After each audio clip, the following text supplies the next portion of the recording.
Picture a man, not a hero, not a villain, just a man, hunched over a furnace in the cellar of his own heart. The air is thick with the scent of ozone and burnt hopes. He is an alchemist, you see, a fool, really. He believes in the old magic. He believes he can transmute the base metal of his devotion into the pure gold of her love.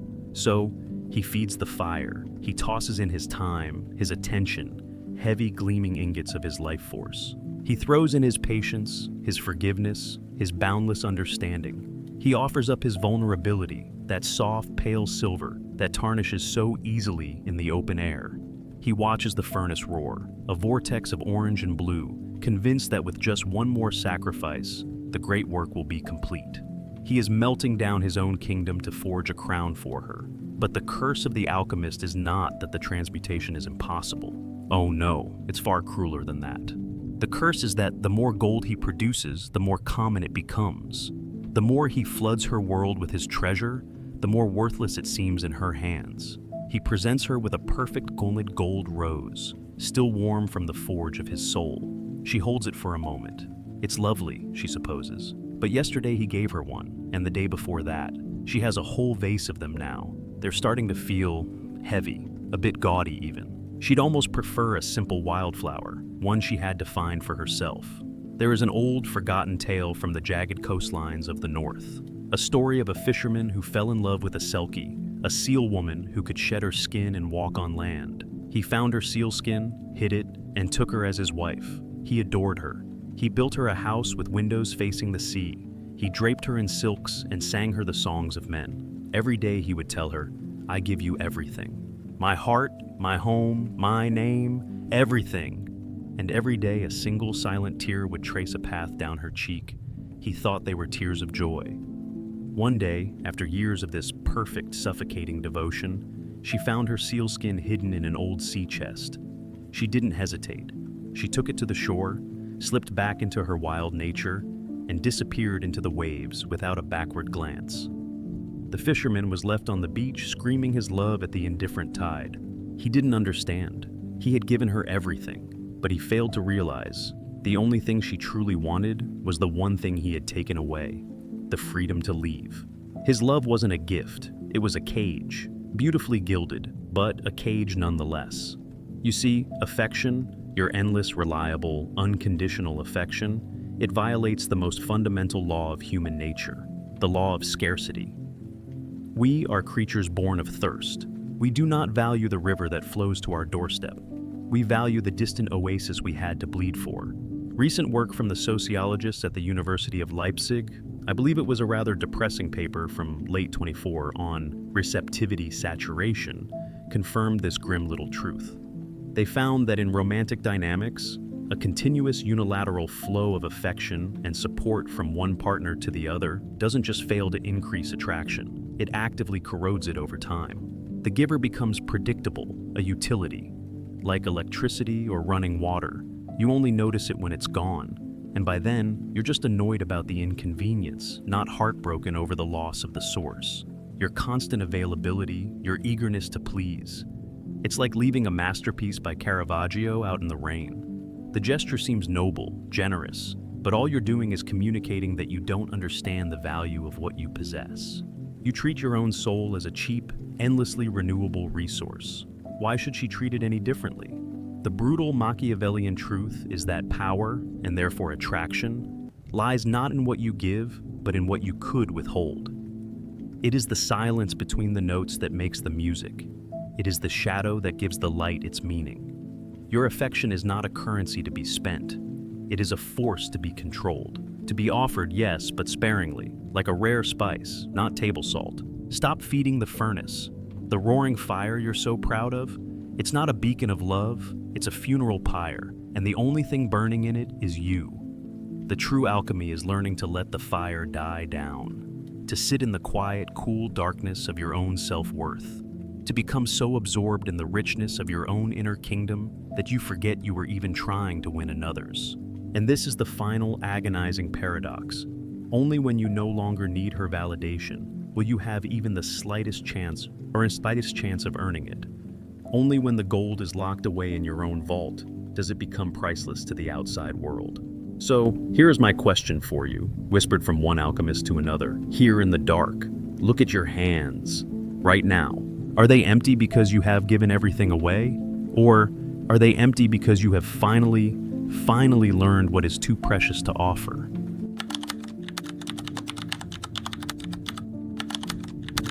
She is not attracted to you, but to the shape of the hole you are trying to fill within her. He built a house inside her ache, a sturdy frame, for goodness sake, with walls of wit and doors of trust to keep her safe from doubt and dust. But when the ache began to fade and all the ghosts were duly laid, he found himself a draft, a chill, in a home that wasn't real. A guest, a ghost, a thing unmade. We love to believe we are chosen for our virtues, for our unique iridescent soul print, for the specific constellation of scars and triumphs that make us who we are. What a charming piece of fiction. What a comforting lullaby to sing ourselves to sleep. The truth is often far more architectural and far less personal. You meet her and you feel it, a connection, a current. But what are you connecting to? You think it's her laughter, the specific way she tucks her hair behind her ear, the ideas that light up her eyes. You are a fool. You are not connecting with a person. You are interfacing with a void, an absence, a hollow space carved out by loneliness, or a father's indifference, or a past betrayal that left a perfect U-shaped wound in her psyche. And you, with your eagerness to please, your alchemist's desire to fix. You see this beautiful, tragic emptiness, and you think it is a doorway, an invitation. So, you contort yourself to fit the lock. You become the missing piece. If she craves validation, you become her tireless admirer. If she fears chaos, you become her bastion of stability. If she is bored, you become her court jester, her parade, her perpetual motion machine of novelty. You are not her lover. You are her bespoke prosthetic. And you are so proud of how perfectly you function, you never stop to ask if she feels the limb, or just the relief of no longer limping. In the old Jewish quarter of Prague, they tell the story of the golem, a giant man of clay brought to life by a rabbi to protect his people from persecution. It was a marvel of power and obedience. It had no will, no desire, no fear. It was pure function. It did its job magnificently. It patrolled the ghetto, a silent, mud-caked guardian, its eyes empty and absolute. But then, the threat subsided. The pogroms ceased. Peace of a sort returned. And the golem? It became a problem. A terrifying relic. What do you do with a creature of immense, mindless strength when there is nothing left to fight? It paced. It waited for orders that never came. Its presence became a source of fear, not comfort, a reminder of a pain they wanted to forget. So, the story goes, the rabbi climbed a ladder, reached up to the creature's impassive face, and erased the first letter from the word emet, truth, that was carved on its forehead. The word became met, death, and the golem, that loyal, perfect protector, collapsed into a pile of lifeless clay. Its service was no longer required. This is the fate of the man who exists only to fill a need. You are the golem. Your strength is her temporary comfort. Your devotion is her shield. But when she heals, when she grows, when she slays her own dragons or simply gets bored of them, you will be decommissioned. And it will not be a dramatic, tearful betrayal. It will be a quiet, administrative act. A simple erasure. You will look at her one day and see not a flicker of the need that once animated your entire existence in her eyes. And in that moment, you will crumble into dust. This isn't just folklore. It's the bleeding edge of our grim little science. I was reading a preprint of a 25 meta-analysis. I think it was in the Lancet Psychiatry. The paper was on a theory called compensatory attachment. It argued that a significant percentage of modern relationships are not based on genuine compatibility, but on a subconscious search for a psychological medic. The partner isn't chosen, they are prescribed to treat the anxiety, to soothe the abandonment wound, to counter the narcissism of a parent. The attraction isn't love, it's a form of self-medication. And what happens when the patient feels better? They stop taking the medicine, or they develop a tolerance. Here, in the dark, let's be honest. This is where the fleeting, fragile hope comes in. It's a terrifying hope, the kind that feels more like falling than flying. The moment she decommissions you, is the moment you are set free. The collapse of the golem is the liberation of the clay. The pain is blinding, yes. To realize you were never seen, never truly loved for you, but only for the service you provided. It's an agony that hollows you out. But then, in that new echoing silence within yourself, a question can finally be heard for the first time. A question you were too busy, too desperate, too functional to ever ask before. If I am not her healer, if I am not her protector, if I am not her distraction, then who and what am I? The answer will not come from her. It can't. The search for it is the beginning of building a man who is not a prosthetic, not a golem, but a sovereign being. A man who is not a key, waiting for a lock, but a house unto himself.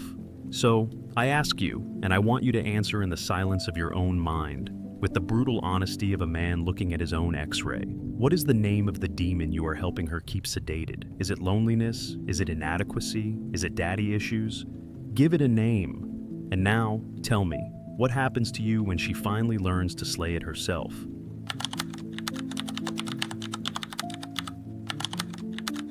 Your pain is only interesting as a performance. Your genuine suffering is a tedious burden. I knew a man once, a poet of course, a man whose heart was a beautifully fragile antique, all filigree and cracks. One evening, under the weight of some great unspoken sorrow, he finally confessed to his lover. "My love," he whispered, his voice trembling. "My heart is broken." She looked at him with an expression of profound seriousness. She left the room and returned a moment later, not with a blanket, not with a glass of brandy, not with her arms open for an embrace. She handed him a mop. "Don't get me wrong," she said, gesturing vaguely at his chest. "The tragedy is exquisite, but you're making a mess on my floor." We have been sold a monstrous lie, the lie of the sensitive man. We are told that vulnerability is strength, that opening our hearts is the key to deep connection. And it is, but only on the poster for the film.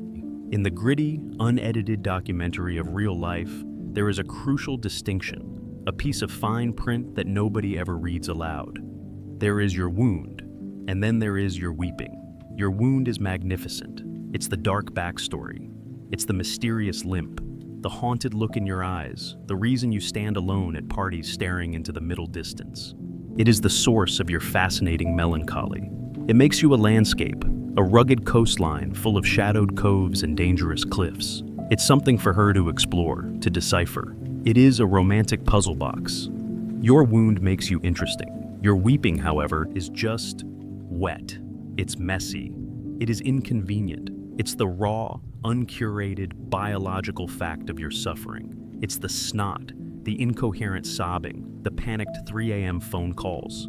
It is not a puzzle box. It is a backed-up sewer. It is not a landscape. It is a swamp. And nobody wants to build a house in a swamp. They tell a story in the old Slavic lands of a great czar who fell for a rusalka, a water spirit with eyes the color of river moss and hair like tangled moonlight. She was drawn to him, to the profound sadness that seemed to hang around him like a winter mist. She would watch him from the reeds as he stared at his own grim reflection in the water. His stoic, silent pain was the most beautiful poem she had ever known. One night, he broke. Consumed by his despair, he fell to his knees at the riverbank and wept. He wept openly, hideously. His face contorted, his shoulders shook, and great ugly sobs tore from his throat.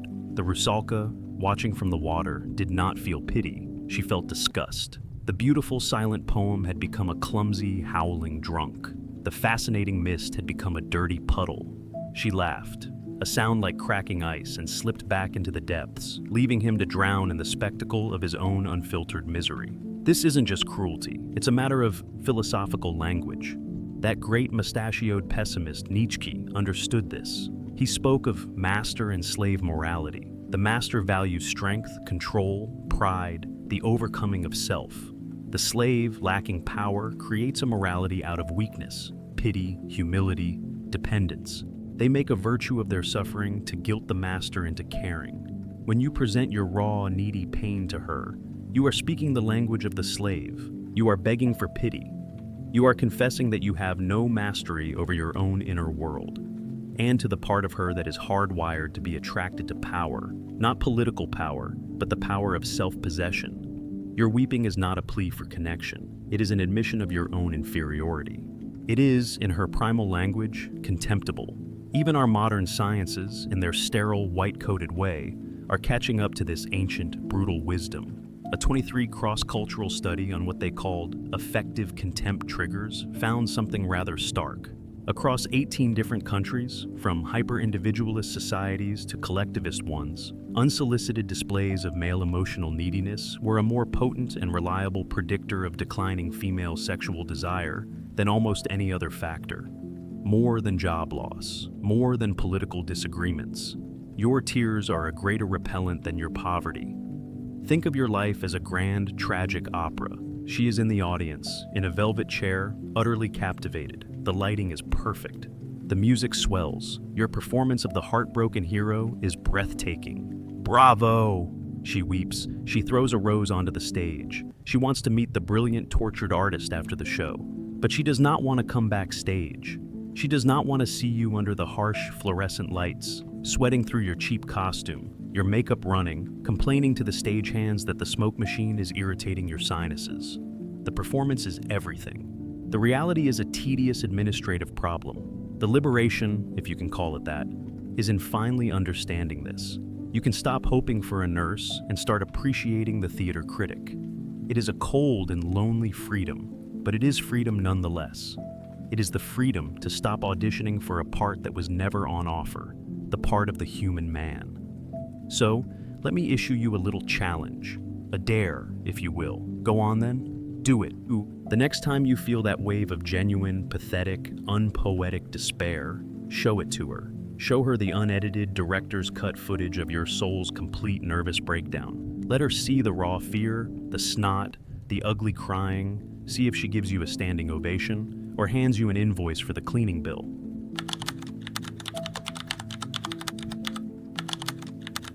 The man who needs nothing is the one thing she cannot resist trying to own. There's a quiet, a stillness you can build inside yourself. At first, it feels like a tomb, cold, empty, the silence deafening. You are terrified of it because it is the antithesis of the chase. The chase is noise, motion, heat. It is a frantic outward explosion of energy. You run, you perform, you plead, you burn. You define your existence by the pursuit of something external. But if you can bear that initial terror, if you can sit in that silent room long enough, something remarkable happens. The tomb becomes a womb, and then it becomes a throne room. You have been taught that love is an act of acquisition, a hunt, but you have it all backward.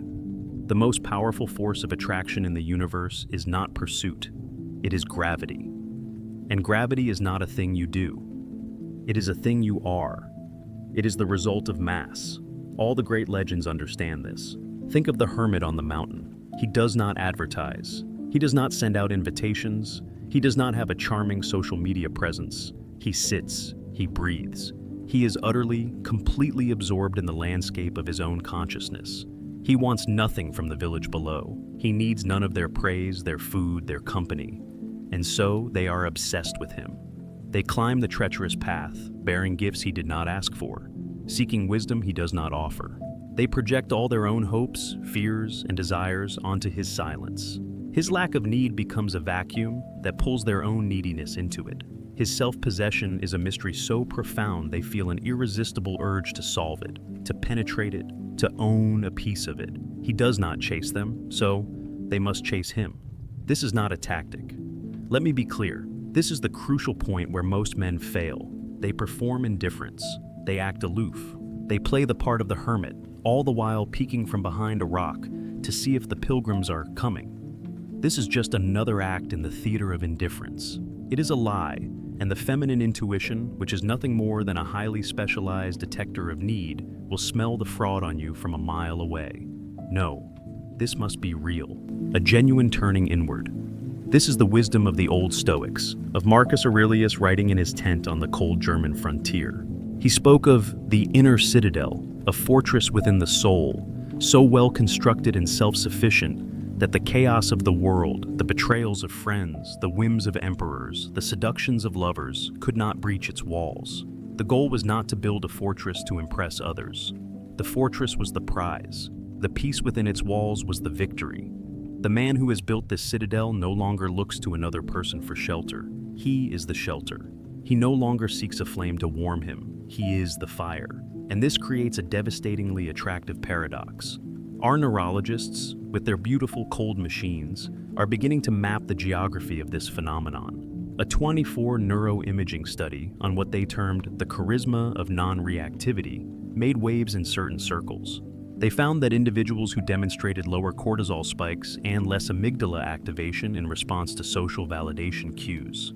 In simple terms, people who didn't get a desperate hit from praise or a crushing blow from criticism were consistently rated by others as more trustworthy, more competent, and yes, more sexually desirable. Their calm is mistaken for control. Their self-possession is perceived as power. Your neurological independence from her opinion is the one thing that will make her opinion of you skyrocket. You stop being the alchemist, frantically trying to turn your guts into gold for her. You stop being the golem, waiting for a purpose from her. You stop being the weeping actor, begging for her applause. You simply are. You become the mountain. You focus on your own geology. The slow, patient work of building your own interests, your own principles, your own peace. You read the books you want to read. You listen to the music that rearranges your soul. You walk the paths that call to you. You build a life so rich, so dense, so intrinsically valuable to you that the presence or absence of a romantic partner becomes secondary. An interesting variable, perhaps, but not the equation itself. This is the great liberation.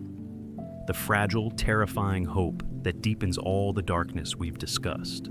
You stop chasing what destroys you, and in the quiet aftermath, you begin building something that sustains you. And the gravitational pull of a man who sustains himself is irresistible. He becomes a source, a center, a sovereign nation. And people are always fascinated by a king who is content to rule a kingdom of one. Which leads us to a final, curious riddle. If a tree falls in a forest and no one is around to hear it, it makes no sound. We know this one. But if a man builds a kingdom within himself, a kingdom of silence and strength and solitude, and no one is there to see it, what then is the sound of a queen knocking at the gate?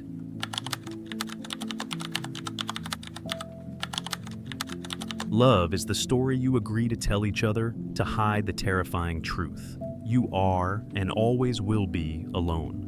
Let me tell you the secret handshake of all the happy couples you see. The ones who make it. The ones who grow old together, their hands wrinkled into a perfect, practiced knot. Let me tell you the whispered password that grants them entry into the decades. It isn't "I love you." It's a quiet, unspoken agreement made in the dead of night when the day's performances are over. It is a shared glance that says, none of this is real. The ground beneath our feet is a void. But isn't this a beautiful story we're telling? Let's promise not to wake each other up. This is the final truth. The one that lies beneath all the others. Love, the grand, romantic, soulmate epic, is the most elegant and necessary conspiracy ever devised by humankind. It is a shared fiction, a folie à deux, a beautiful, beautiful lie we agree to tell to keep the existential horror at bay. In the snowy mountains of Japan, they speak of the Yuki Onna, the snow woman, an ethereal spirit of the ice, deadly and beautiful. One story tells of how she fell in love with a mortal man. She married him, and they had children. She was a perfect wife, and he adored her.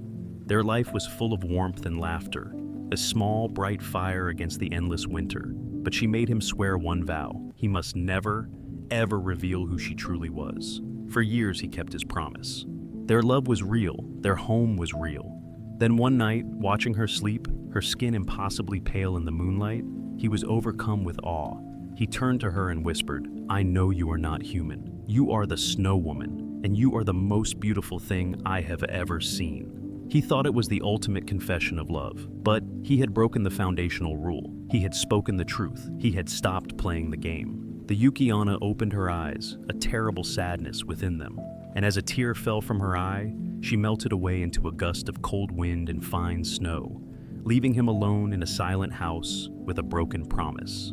Their love was not a lie, their happiness was not a lie, but it was all contingent upon upholding the story. The moment one of them admitted they were living in a fable, the fable dissolved. This is the great, terrifying insight of the existentialists. Sartre told us we are condemned to be free. Camus showed us the universe is silent to our pleas for meaning. We are born alone, we die alone, and in between, we are adrift in a chasm of radical, terrifying solitude. This is the fundamental condition of our existence. And what is love then? What is this magnificent, all-consuming obsession? It is the grandest project we undertake to forget. It is the most beautiful cathedral we build to obscure the view of the abyss. It is an act of shared bad faith, a willing delusion.